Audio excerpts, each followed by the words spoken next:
देख रहे हैं आप और मैं हूं आपके साथ प्रज्ञा सिंह। आम आदमी पार्टी के राज्यसभा सांसद संजय सिंह, बता दें संजय सिंह इस वक्त तिहाड़ जेल में बंद है। ईडी ने बीते 4 अक्टूबर को उन्हें आबकारी नीति से जुड़े धन शोधन मामले में गिरफ्तार किया था। संजय सिंह पर आरोप है कि उन्होंने मशहूर कारोबारी दिनेश अरोड़ा को दिल्ली के पूर्व उप मुख्यमंत्री मनीष सिसोदिया से मिलवाया था, जिसके बाद लगभग 2 करोड़ का चेक यहां पर दिनेश अरोड़ा ने मनीष सिसोदिया को दिया। ये तमाम आरोप मनीष सिसोदिया को लेकर दिनेश अरोड़ा ने लगाए हैं और इन्हीं तमाम बयानों के आधार पर ईडी ने संजय सिंह के घर पर 4 अक्टूबर को लगभग 10 घंटों की छापेमारी के बाद उन्हें गिरफ्तार कर लिया। आपको बता दें कि लगभग 40 दिन तिहाड़ जेल में बिताने वाले संजय सिंह को बीते 10 नवंबर को कोर्ट से राहत नहीं मिली। कोर्ट ने एक बार फिर से 14 दिनों के लिए उनकी न्यायिक हिरासत को बढ़ा दिया। इस दौरान संजय सिंह ने देश की जनता के नाम एक पत्र यहां पर लिखा है। ये पत्र काफी ज्यादा भावुक कर देने वाला है। दरअसल आपको बता दें कि संजय सिंह लगातार मांग कर रहे हैं अपनी रिहाई की। उनका दावा है कि उनकी गिरफ्तारी राजनीति से प्रेरित है और पूरी तरह से गैर कानूनी है। इसी के साथ चिट्ठी में उन्होंने परिवार के लिए कई भावुक बातें लिखी। दिल्ली के मुख्यमंत्री अरविंद केजरीवाल के लिए कई अहम बातें वे लिखते हुए नजर आए। इसी के साथ प्रधानमंत्री नरेंद्र मोदी और अडानी के घोटालों को लेकर भी कई बड़े खुलासे किए। क्या कुछ कह रहे हैं संजय सिंह अपनी इस चिट्ठी में जो उन्होंने जेल से लिखी है देश की जनता के नाम, सुनिए जरा। जय हिंद साथियों, जेल की सलाखों के पीछे कई दिन बीत चुके हैं। हर दिन के साथ निरंकुश सत्ता से लड़ने की इच्छा शक्ति और मजबूत हो रही है। इन दिनों का सदुपयोग मैंने राष्ट्रपिता महात्मा गांधी की सत्य के प्रयोग, डॉक्टर राम मनोहर लोहिया की जाति प्रथा और नेल्सन मंडेला की जीवनी पढ़ने से की। इन महापुरुषों के संघर्ष, राष्ट्र के प्रति उनके समर्पण को पढ़कर लगा हर दौर में जुर्म और तानाशाही के खिलाफ लड़ने वाले लोगों को हुकूमत ने अपने दमन का शिकार बनाया। लेकिन ये भी सच है कि दमन जितना उग्र होता है, विरोध और जन आक्रोश भी उतना ही तीव्र होता है। महान पुरुष नेल्सन मंडेला ने 68 साल तक अपने देश को आजाद करने की लड़ाई लड़ी है। स्वतंत्रता संग्राम में उन्हें 27 साल तक दक्षिण अफ्रीका की जेल में रखा गया। 21 साल बाद वह अपनी पत्नी से मुलाकात कर सके। तमाम यातनाओं और जुर्म को सहने के बाद पूरा देश उनके साथ खड़ा हुआ है। दक्षिण अफ्रीका आजाद हुआ। उनको नेशनल शांति पुरस्कार, भारत रत्न सहित 695 अंतर्राष्ट्रीय सम्मान मिले। बापू ने पहली जेल यात्रा दक्षिण अफ्रीका में हिंदुस्तानियों के अधिकारियों के लिए की और भारत माता को आजाद करने के लिए अंग्रेजों के खिलाफ पूरे देश को लामबंद किया। गांधी जी ने भी देश को आजाद करने के लिए अनगिनत जेल यात्राएं और यातनाएं झेली हैं। पूरी दुनिया गांधी जी के अहिंसा के मंत्र का लोहा मानती है। बाबा साहिब डॉक्टर भीमराव अंबेडकर और डॉक्टर राम मनोहर लोहिया जैसे महापुरुषों ने जातिवाद का जहर मिटाने, गैर बराबरी को खत्म करने के लिए लंबा संघर्ष किया है। उपरोक्त उदाहरण देने का मकसद साफ है, देश में बड़ा परिवर्तन लाना है। देश में चल रही तानाशाही के खिलाफ आवाज उठानी है तो हर प्रकार का जोखिम उठाने के लिए तैयार रहना होगा। जेल, मुकदमा और लाठी तानाशाही सत्ता का हथियार है। इसके आगे झुक गए तो तानाशाही बढ़ेगी। अगर डटकर मुकाबला किया तो जनता आपके साथ खड़ी होगी और तानाशाही का अंत करेगी। अरविंद केजरीवाल का काम मोदी सरकार की आंखों की किरकिरी बन गया।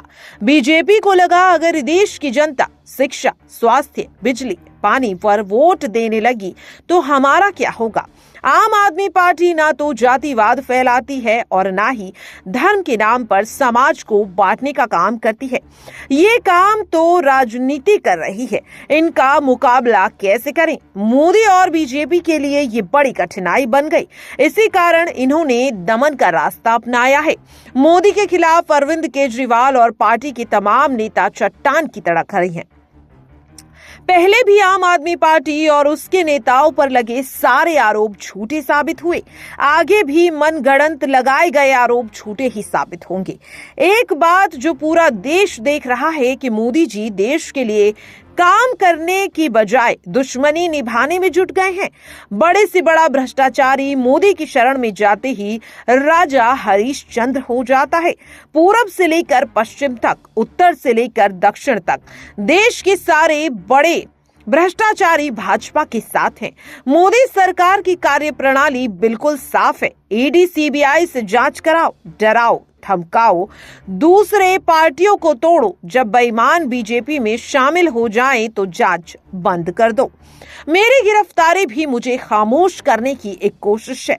पूरा देश जानता है मैंने हमेशा मोदी सरकार की अन्याय और भ्रष्टाचार के खिलाफ मजबूती से आवाज उठाई, न डरा न झुका। किसानों के खिलाफ बनाए गए काले कानून पर संसद में आवाज उठाई तो मुझे सस्पेंड कर दिया गया। गुजरात में जहरीली शराब से हुई मौतों का मुद्दा उठाया तो मुझे सस्पेंड कर दिया गया।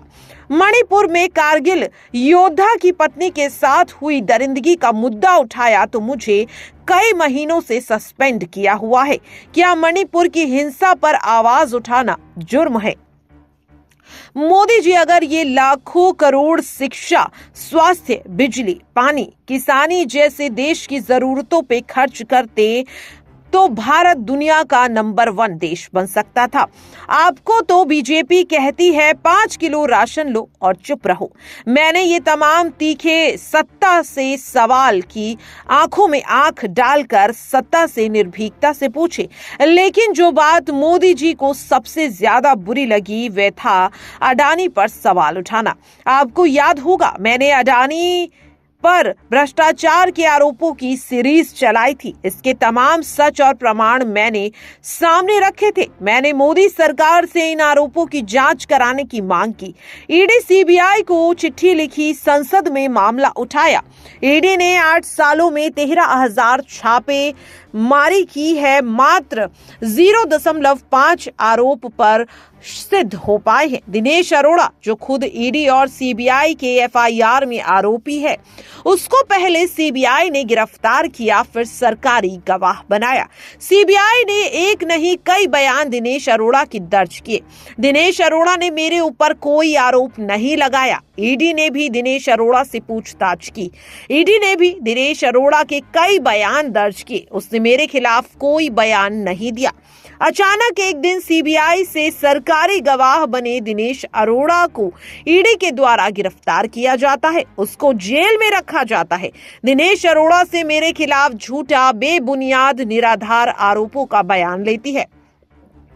उसके बाद दिनेश अरोड़ा को आसानी से जमानत मिल जाती है। जो दिनेश अरोड़ा 13 बार ईडी सीबीआई के लगभग 1 साल तक बार बार बयान देता है, मेरे ऊपर कोई आरोप नहीं लगाता।